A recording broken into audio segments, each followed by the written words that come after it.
Just from the kitchen, shoo-la-loo, with a handful of biscuits, shoo-la-loo.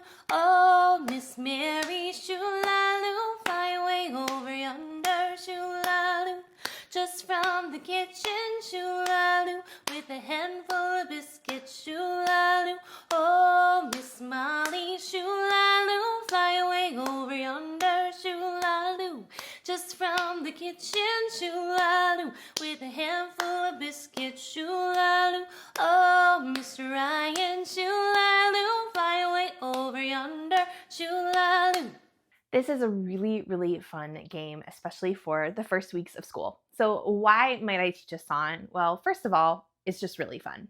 It's a great way to learn a student's name. It's a low risk way for them to get involved because they can just sing the response part of the song and jump right in to learn it. Additionally, as we'll talk about in a little bit, it's one of those games that you don't necessarily have to teach, depending on what you're going to use it for later, but you can just jump right in, start singing and playing right from the get-go.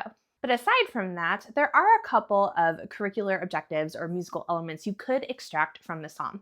The first being syncopation. That just from the kitchen, shoo-la-loo is all syncopated on the beat. Just from the kitchen, shoo-la-loo. Right, the shoo-la-loo lies on the beat, but the opening part has lots of syncopation. This is also a really great song for extended pentatone if you're going to take the time to derive the melodic content. So what I mean by extended pentatone is we know our pentatone as do, re, mi, so, la, so, mi, re, do. But if we're going to extend the pentatone beyond that basic 5-note set, we have our low la and our low so. This song in particular has lots of low la and low so. So just from the kitchen, shoo-la-loo is do, do, la, do, mi, do, do, do. With a handful of biscuits, la, so, do, do, do, la, so. So lots of low la and low so below do, our home note, making this a really great song for review at the beginning of the year for some of those upper grades who maybe got to extended pentatone last year. So it's a great review game, and it's just a great name game to start the year. Another reason that I really love this game for the beginning of the year is because it's very, very simple. So you begin in a circle formation, and as you sing the song to your students, as you call and they respond with the shoo-la-loo, you say a name, and then that student who is called flies across the circle to a new place. So again, it's a very low risk beginning of the year game because students can do the response part with shoo-la-loo without knowing the rest of the song necessarily, and the movement to the game is very, very low risk. There are a couple of different ways that we could teach this game. The first is just jumping in and playing the game. What that might look like is having your students begin in a circle formation, and then as you sing, maybe you use yourself as the first example, which is something I often like to do. So that might look like this. Just from the kitchen, shoo-la-loo, with a handful of biscuits, shoo-la-loo.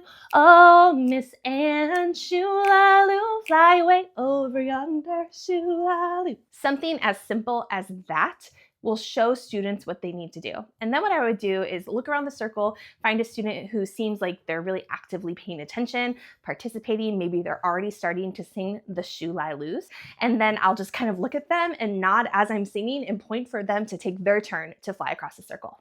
Quite honestly, that's the way that I would teach the game, regardless as to whether I'm going to teach the song through the game, starting just like that, or if I'm going to teach the song first. Because it doesn't really require a whole lot of teacher talk for the students to understand what needs to happen. But if I were to teach the song first, perhaps something I would do is to tell my students I'm going to sing for them and to listen for the repeated words. After an iteration of the song, they would let me know, oh, we heard shoo-la-loo over and over and over again. So then I might say, okay, be my echo, shoo-la-loo, shoo-la-loo. Okay, great. So now listen to the song and let's notice how many shoo-la-loos there are. Here we go. Just from the kitchen, shoo-la-loo, with a handful of biscuits, shoo-la-loo. Oh, Miss Anne, shoo-la-loo, fly away over yonder, shoo-la-loo. How many were there? Yes, there were 4. Now, I wonder if those are all the same, or if some of them are different. Let's listen again. Just from the kitchen, shoo-la-loo, with a handful of biscuits, shoo-la-loo. Oh, Miss Anne, shoo-la-loo, fly away over yonder, shoo-la-loo. Yeah, so the third one is a little bit different. So now when I point to you, it's your turn, and you can play along right now. Just from the kitchen, with a handful of biscuits. Oh, Miss Anne, fly away over yonder, just from the kitchen. And we go ahead and start playing. So how could we differentiate this game if we want to play it over and over and over again, but students are just kind of bored with flying like a bird across the circle, and we're looking for something a little bit different? Something you could do if you have really confident singers in your classroom and you think they could handle that responsibility is have students be the caller. So what that might mean is after it's Miss Anne's turn to fly across the circle, then she is going to start just from the kitchen, etc.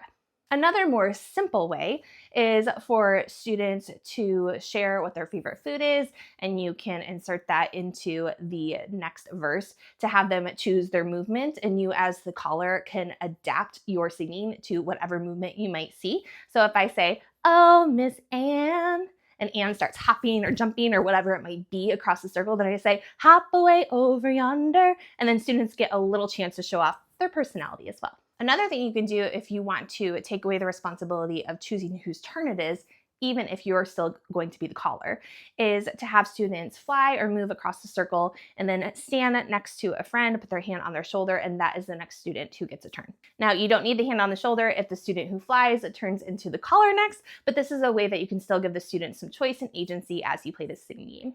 This is one of my absolute favorites. I hope that you use it for the first weeks of school. Let me know how it goes. Just from the kitchen, shoo-la-loo, with a handful of biscuits, shoo-la-loo.